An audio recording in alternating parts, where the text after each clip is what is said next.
Tiens, on va faire une émission sur les comics. Bah ouais, je me suis dit qu'on n'en avait pas encore parlé. Alors, comme la dernière fois, on a été du côté du Japon, autant aller de l'autre côté du globe cette fois-ci. Du coup, pour marquer le coup, tu vas parler d'Iron Man, de Hulk, de Thor, de Captain America. Non, je vais parler du personnage le plus badass de l'écurie Marvel. Ah, du coup, on va parler de Squirrel Girl.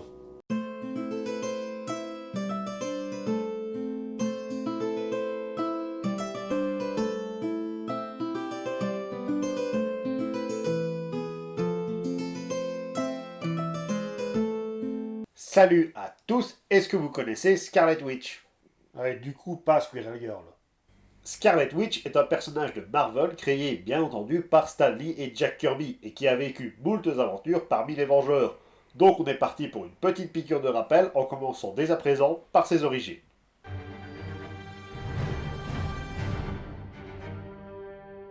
La sorcière rouge, Wanda Maximoff de son vrai nom, a été élevée avec son frère jumeau par une famille de Trancy.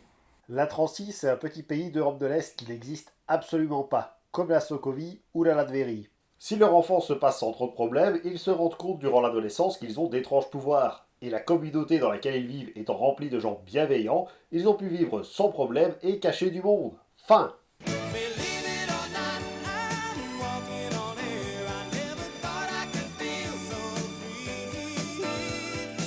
Et en vérité? Ben en vérité, ils ont voulu les buter, qu'est-ce que tu crois? Fort heureusement, les deux jumeaux ont réussi à s'enfuir et ont voyagé de ville en ville, jusqu'à ce que Wanda ne crame une maison avec ses pouvoirs et que les gens veuillent la lapider. Mais à la dernière seconde, elle a été sauvée par...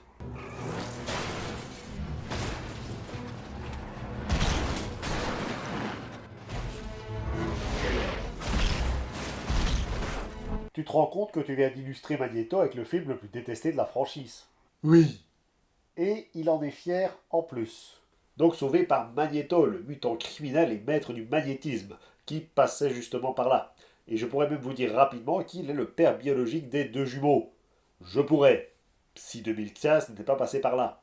Qu'est-ce qui s'est passé en 2015? En 2015, Marvel a fait un retcon sur les origines des jumeaux, qui passent donc d'enfants mutants de Magneto à enfants des Maximoff qui ont été enlevés par le maître de l'évolution, paye déjà ton nom de méchant, et qui les a fait passer pour des mutants pour expliquer leur pouvoir. Ça a à peu près autant de sens que le retcon de Spider-Man 3 sur l'assassin de l'oncle Ben.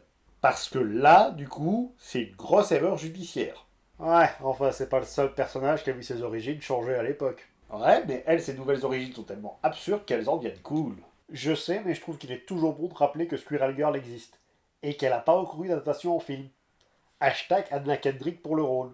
Voilà, et vu que personne ne parle jamais de ce retcon, j'ai l'impression que tout le monde a décidé de s'en foutre. On continue? On continue. Donc, sous la houlette de Magneto, nos deux héros ont décidé de rejoindre la confrérie, je t'arrête tout de suite, la confrérie des mauvais mutants.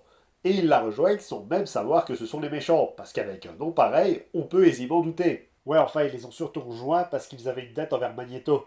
C'est pas tellement l'idéologie politique du groupe qui les a intéressés. Certes, mais ils ont quand même commis des crimes et affronté à plusieurs reprises les X-Men. D'ailleurs, lors de leur premier affrontement, Wanda arrive à capturer Angel. Bon, de l'autre côté, les X-Men arrivent à capturer Pietro. Comme quoi, dans un duo, il y a toujours un boulet. C'est bien de le reconnaître. Merci. Attends, quoi? Avec ce un partout balle au centre, Wanda va voir son adorable père pour lui demander de sauver son frère. Et Magneto, le magnanime, préfère essayer de tuer tous les X-Men même si son fils doit y rester. Rappelle-moi pourquoi est-ce qu'ils sont dans son camp déjà? C'est justement suite à ces incidents que Wanda va quitter la confrérie. Et pour ce qui est de Pietro? Ah bah, Pietro... Celle-là, tu l'as pas vu venir. Sérieux? Non, je déconne, il va être sauvé par Namor, qui passait aussi par là. Une fois libéré des liens qui l'unissent à son faux père, Wanda décide de rejoindre les Vengeurs, en échange d'une amnistie contre ses crimes passés. Et bien sûr, il décide de les mettre, elle et son frère, en prison.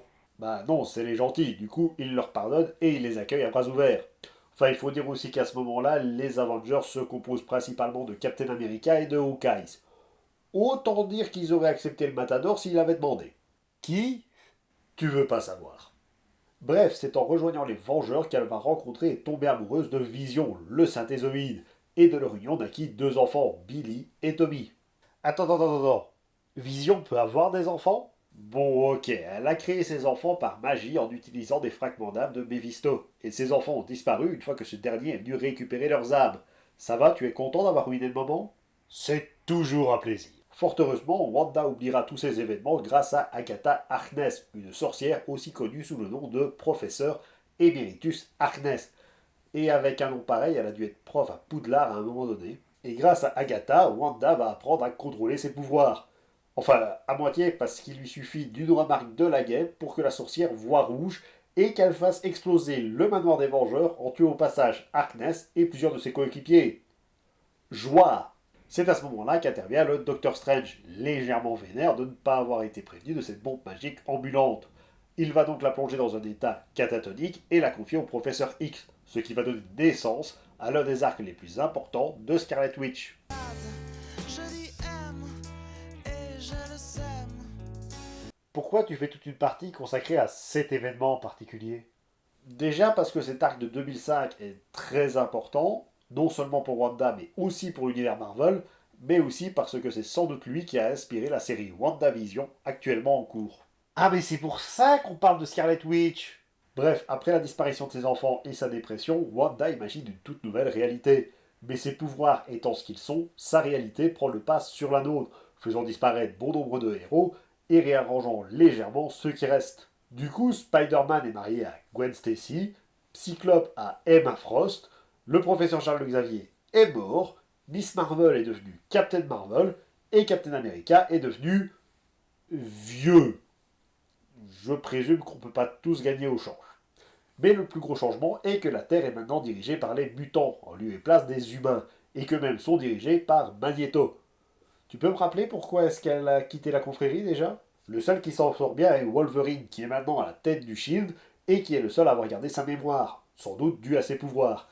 Et alors que le professeur Charles Xavier est décédé, il rencontre Leila Miller, qui passait justement par là. Qui ça? Leila est une mutante ayant le pouvoir de rendre la mémoire aux gens, ce qui au final est une solution très simple et très rapide aux problèmes auxquels on est confronté. Alors pas aussi simple que ça y paraît. Qu'est-ce que tu veux dire? Bah, imagine que tu as des souvenirs de ta nouvelle vie, et que du jour au lendemain, on te dit que tout ça, c'est un mensonge, et qu'en fait, ton frère n'est pas réellement ton frère. Voire même pire, tu pourrais être dans le cas de Hawkeye. Dans quoi est-ce qu'il s'est encore fourré, celui-là? Tu te souviens de l'explosion du manoir juste avant House of M qui a tué des Avengers? Ben, Hawkeye faisait partie des victimes. Et donc, du coup, quand il retrouve la mémoire, il apprend qu'en réalité, il est mort. Du coup, détruire cette réalité, ben, c'est le supprimer de l'existence. C'est vrai que vu comme ça peut être assez déstabilisant. Toujours est-il que Wolverine, maintenant accompagné de quelques joyeux lurons, pense que ce monde a été insufflé à Wanda par son père Magneto. Sauf qu'il y avait un twist. Celui qui a donné l'idée de ce monde n'est pas Magneto, mais son frère Pietro, qui voulait un monde où chacun avait ce qu'il désirait. Et comme on voit, le résultat est pas tip-top. Magneto veut une nouvelle fois tuer son fils, mais est arrêté par sa propre fille, qui les traite de monstres de foire, avant de prononcer ces mots: plus de mutants. Et c'est dingue comme quoi ça ressemble à la saison 4 d'Agent of Shield. N'importe quoi, il n'y a pas Wanda dans Agent of Shield. Non, mais il y a une réalité virtuelle qui renverse l'ordre établi, où chacun a ce qu'il désire, et où un personnage va retrouver la mémoire qui lui faisait défaut. On a aussi un personnage qui est mort dans la réalité, mais qui vit dans la simulation, et un autre qui est mort dans la simulation, mais qui vit dans la réalité. Maintenant que tu le dis, ouais, la saison 4 d'Agent of Shield est une version alternative de House of M. Bon, après, ça ressemble aussi fortement au dernier arc des légendaires. Ouais, là par contre, je vois plus trop le rapport avec la vidéo. Du coup, revenons à nos mutants.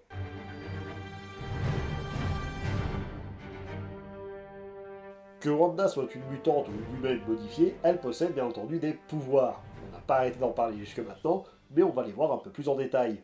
Et commençons par son pouvoir le plus important, la magie du chaos, qui lui permet de modifier la réalité. Cette magie lui vient d'une bénédiction qu'elle a reçue du dieu ancien du chaos, Chton. Un commentaire à faire? Non, non. On va se rendre compte que c'est pas tant une bénédiction, mais Chton qui voulait se servir d'elle pour la manipuler une fois à son plein potentiel et prendre possession de son corps. Wanda peut aussi utiliser de la magie plus conventionnelle, notamment grâce, on l'a déjà cité, à Agatha Harkness, ce qui lui a donné un bon paquet de pouvoirs annexes. Cette affinité avec la magie lui vient de sa mère biologique, la sorcière écarlate originale, ce qui me fait me demander à quoi a servi le maître de l'évolution dans l'histoire. Toujours est-il qu'elle a même été pressentie pour avoir le titre de sorcier suprême. Ok, pousse. Qu'est-ce qu'il y a encore? L'histoire d'une jeune fille qui passe un pacte avec un démon d'un temps ancien pour récupérer des pouvoirs afin que ce dernier la possède une fois qu'elle a ses pleins potentiels et qu'il devient la protectrice de son peuple, c'est totalement l'histoire de Chibi. Ok, je vais t'arrêter tout de suite parce que sinon dans 5 minutes tu vas me dire que Jadina c'est Jean Grey. Ben, en même temps... Donc, une tonne de pouvoir, je disais. Pêle-mêle, elle peut envoyer des rayons d'énergie, absorber l'énergie, faire des projections astrales, créer des hologrammes et des illusions. Ce qui est la même chose. Elle est capable de contrôler le temps, de contrôler les éléments et de repérer la magie. Elle peut faire de la nécromancie et de la résurrection. Ce qui est encore la même chose. Elle peut augmenter les pouvoirs des autres, créer des objets ou des personnes à partir de rien, ou au contraire les faire disparaître de l'existence. Elle a un don de précognition et un don de clairvoyance, ce qui est toujours la même chose. Elle peut faire de la télékinésie, de la télépathie, de la transmutation. Elle est capable de voler, elle est capable de soigner, elle est capable de pratiquer un exorcisme, parce que quitte à y rajouter des pouvoirs, autant y aller à fond. Surtout que tous ces pouvoirs-là sont pas vraiment utiles. Pourquoi ça? Tu l'as dit toi-même, son premier pouvoir c'est d'altérer la réalité. Du coup, elle peut bien se donner tous les pouvoirs qu'elle veut, sans passer par la magie traditionnelle. Tu pouvais pas dire ça avant que j'énumère la liste?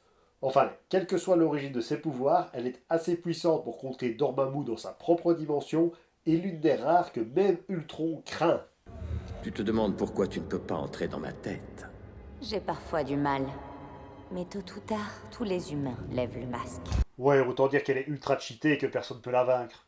Alors, ça reste à voir, parce qu'elle a une fâcheuse tendance à se faire posséder tous les 14 du mois par diverses puissances maléfiques, et à se faire très facilement manipuler.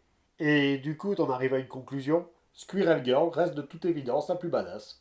Là-dessus, on est d'accord.